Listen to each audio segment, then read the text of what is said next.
அப்போஸ்தல கிறிஸ்தவ சபை பெரம்பூர் ஊழியங்கள் காலை தியானம் என்கிற அனுதின தியான நிகழ்ச்சிக்கு உங்களை இன்று வரவேற்கிறது.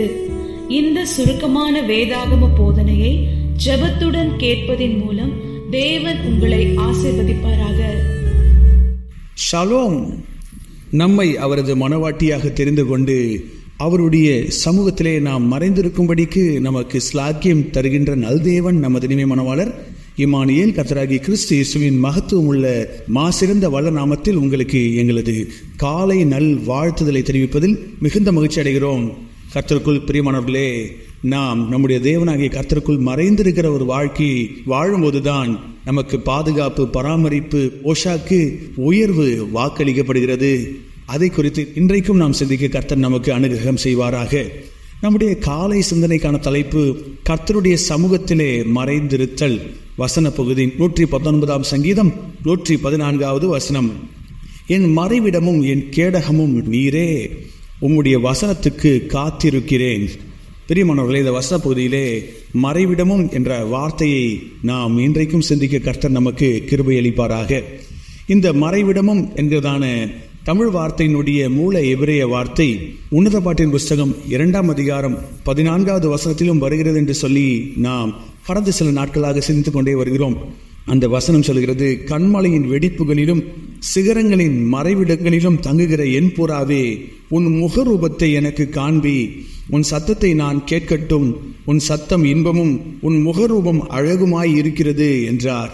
பிரியமானவர்களே, இந்த வசன பகுதியிலே மறைவிடங்களில் என்கிறதான தமிழ் வார்த்தையினுடைய மூல எபிரேய வேர் வார்த்தை நம்முடைய தலைப்பு வசன பகுதியிலே மறைவிடமும் என்ற தமிழ் வார்த்தையின் மூல எபிரேய வேர் வார்த்தையாக இருக்கிறது. ஆகவே இந்த மறைவிடத்தில் இருக்கிறதான இந்த பக்தன் எப்படிப்பட்டவர் என்றால், உன்னத பாட்டு புஸ்தகத்திலே சொல்லப்படுவது போல புறாவை போல இருக்கிறாராம்.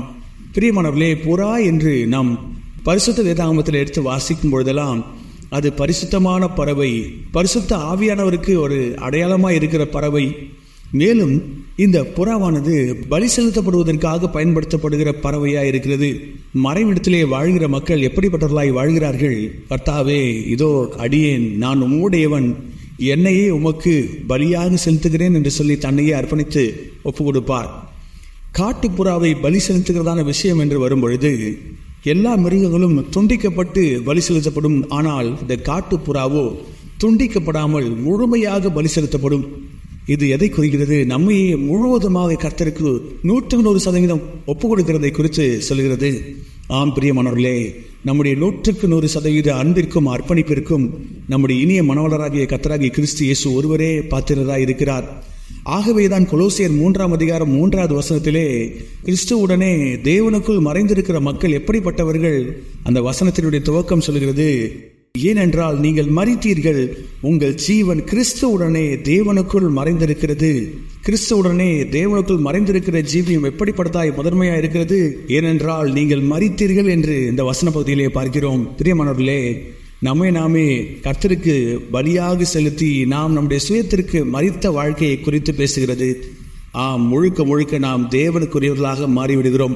பிரியமானவர்களே, இந்த நாளிலே கர்த்தாவே, என் கண்கள் உம்முடையது, என் செவிகள் உம்முடையது, என்னுடைய நாவு உம்முடையது, என்னுடைய கைகளின் விரல்கள் உம்முடையது, என்னுடைய இருதயத்தின் தியானம் உம்முடையது, என் சிந்தை உம்முடையது, என் கால் நடைகள் உம்முடையது, என் கைகளின் செய்கைகள் உம்முடையது ஆண்டவரே என்று சொல்லி நம்மையே முழுவதுமாக பலியாக செலுத்த வேண்டும். பிரியமானவர்களே, இப்படிப்பட்ட ஒரு வாழ்க்கை தான் கிறிஸ்துவுக்குள் மறைந்திருக்கிற ஒரு வாழ்க்கையாக இருக்கிறது. அப்படிப்பட்ட வாழ்க்கை கிறிஸ்துவனுடைய வல்லமையோடு கூட செயல்படுகிற வாழ்க்கையாக மாறுகிறது. அந்த வல்லமையின் மூலமாக கிறிஸ்துவனுடைய ஜீவன் நம்முடைய வாழ்க்கையின் மூலமாக வெளிப்படுகிறது.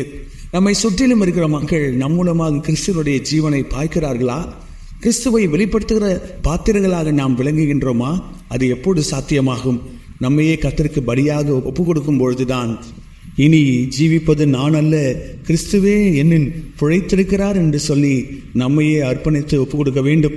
இந்த உன்னத பாட்டின் புஸ்தகம் 2 அதிகாரம் 14 வசனத்திலே புறாவை போல மணவாட்டியாக இருக்கிறவளோடு கூட மணவாளன் சம்பாஷிக்க விரும்புகிறார், இடைப்பட விரும்புகிறார், அந்த நெருக்கத்தை உண்டாக்கி கொள்ள விரும்புகிறார். பிரியமானவர்களே, நாமும் கூட நம்மையே அர்ப்பணித்து ஒப்பு கொடுத்தவர்களாய் வாழும் பொழுது கர்த்தராகிய தேவன் நம்மோடே கூட இடைப்பட வாஞ்சிக்கிறார், விரும்புகிறார், பிரியப்படுகிறார். பிரியமானவர்களே, உங்களுடைய வாழ்க்கையை முழுவதுமாக ஆண்டவருக்கு அர்ப்பணித்து பாருங்கள். கர்த்தருடைய இடைப்படுதல் உங்களுடைய வாழ்க்கையிலே ஆச்சரியமாக இருக்கிறதை உணர்வீர்கள். அவருடைய சமூகம் உங்களுக்கு நெருக்கமாக இருக்கிறதை உணர்வீர்கள். ஆண்டவரோடு கூட நீங்கள் அந்யோன்ய ஐக்கியத்தில் இருக்க இருக்க அவருக்காக கனி கொடுக்க துவங்குவீர்கள். ஆவியின் கனி உங்கள் மூலமாக வெளிப்படும், நீதியின் கனி உங்கள் மூலமாக வெளிப்படும். அப்படிப்பட்ட வாழ்க்கை கர்த்தரை மகிமைப்படுத்துகிற வாழ்க்கையாக இருக்கும். ஆம், கர்த்தருடைய நாமத்தின் மகிமைக்காக சாட்சியாக நாம் வாழ்ந்திடுவோம். கர்த்தருடைய நாமம் நம் மூலமாக தூஷிக்கப்படாது, மகிமை அடைந்திடும், மேன்மை அடைந்திடும். இப்படிப்பட்ட ஒரு மகத்துவமுள்ள ஒரு வாழ்க்கையை வாழவே நாம் அழைக்கப்பட்டிருக்கிறோம். பிரியமானவர்களே, நீங்கள் உங்களையே கர்த்தருக்கு ஒப்பு கொடுத்து வாழ்ந்திட முடியாதபடிக்கு உங்களை தடுக்கின்றவைகள் இன்னது என்பதை கண்டறியுங்கள். அவைகளை உங்களுடைய வாழ்க்கை நின்று முற்றிலுமாய் அகற்றி போடுங்கள். குறிப்பிட்டு சொல்ல வேண்டுமானால் சிந்தை முதற்கொண்டு செயல்கள் வரைக்குமாக அவைகளை அப்புறப்படுத்தி போடுங்கள். கர்த்தருக்கு உங்களையே பலியாக ஒப்பு கொடுத்தவர்களாய் வாழ்ந்து பாருங்கள். நீங்கள் கர்த்தருடைய வார்த்தையை பெற்றுக்கொண்டு கர்த்தருடைய வார்த்தையை நம்பினவர்களாய் ஜீவித்து ஜெயம் பெறுவீர்கள். இந்த சத்தியத்திற்கு உங்களையே அர்ப்பணித்து ஒப்பு கொடுப்பீர்களா? ஒரு விசை தன்னுடைய தோழிகளோடு கூட கடையிலே விருப்பமான பொருளை வாங்கி கொண்டிருந்த பொழுது அவளுடைய தோழிகள், இதோ உனக்கு பிடித்த அந்த பொருள் அங்கே இருக்கிறது பார் என்று சொன்னதற்கு இவள் அதை அசட்டை செய்து விட்டாளாம். ஏன் இது உனக்கு பிடிக்காதா என்றதற்கு, இல்லை, விவாகத்துக்கு முன்பதாக எனக்கு இது பிடிக்கும், விவாகத்துக்கு பின்னர் என்னுடைய கணவனாருக்கு இது பிடிக்காது, ஆகவே அதை நான் தவிர்க்க தொடங்கிவிட்டேன், இப்பொழுது அது இல்லை என்றாலும் எனக்கு பரவாயில்லை என்று தோன்றுகிறது என்றாலாம். என்ன இப்படி மாறிவிட்டாயே என்று சொல்லி அவர்கள் எல்லாரும் சிரித்தார்களாம். பிரியமானவர்களே, நாமும் கூட கர்த்தருடைய உத்தம மனவாட்டியாக வாழ்வோமானால் நம்முடைய மனவாருக்கு பிரியமானதையே நாம் மையப்படுத்தினவர்களாக வாழ்வோம். நமக்கு பிடித்தமானவைகளை நமக்கு செய்து கொள்ள நமக்கு சமயம் வாய்த்தாலும் வாய்க்காவிட்டாலும், கர்த்தருக்கு பிரியமானவைகளையே செய்ய சமயம் வாய்த்தாலும் வாய்க்காவிட்டாலும் நாம் அதிக பிரயாசப்படுவோம். கர்த்தருடைய அங்கீகாரத்தை பெற்றவர்களாய் வாழ்ந்து அவருடைய நன்மைகளை அடைந்து சாட்சியாக வாழ்ந்திடுவோம். இந்த சத்தியத்திற்கு உங்களையே அர்ப்பணித்து ஒப்பு கொடுப்பீர்களா? கர்த்தர் இன்று காலை பொழுதிலே உங்களை ஆசீர்வதிப்பாராக. ஷாலோம்.